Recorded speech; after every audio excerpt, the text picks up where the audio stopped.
Mix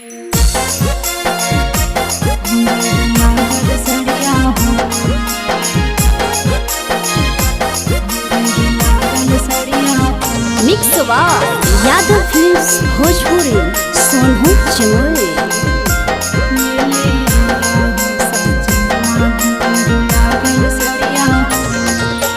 गैला कमावे पिया सहर झरिया हो, गैला कमावे पिया सहर झरिया हो।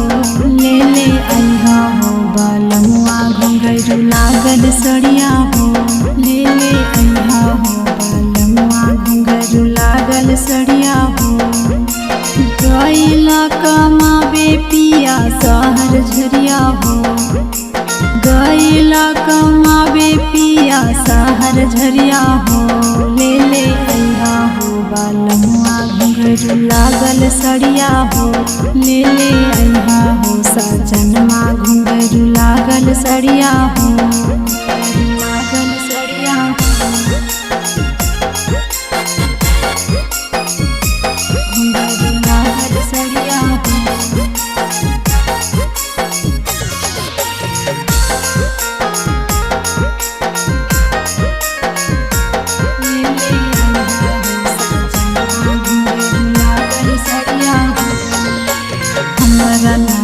मतलब राजा तोहर रूपहिया से काहे न कुछ भेजल राजा गेला कमावे जहिया से, कमावे जहिया से।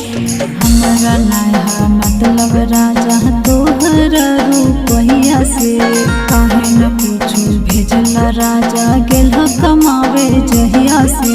चाहे नाही हमरा पना सवा हजरिया हो, चाहे नाही हमरा पना सवा हजरिया हो।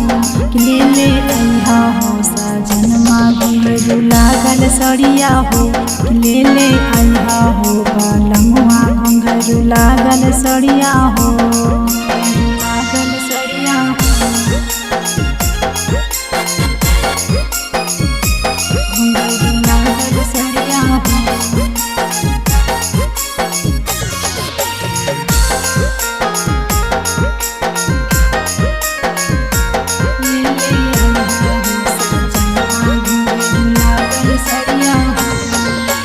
बेर बेर बतावा हो राजा नया परेशानी हो, जब जब कुछ मांगा हो पिंक सुनावा हो कहानी हो, कहानी हो। बेर बेर बतावा हो राजा नया परेशानी हो, जब जब कुछ मांगा हो पिंक सुनावा हो कहानी हो। बढ़िया लागल सड़िया कलर लइहा करिया हो, बढ़िया लागल सड़िया कलर लइहा करिया हो। ले ले अइहा हो लमुआ घुंघरू लागल सड़िया हो, ले ले अइहा हो सजनमा घुंघरू लागल सड़िया हो।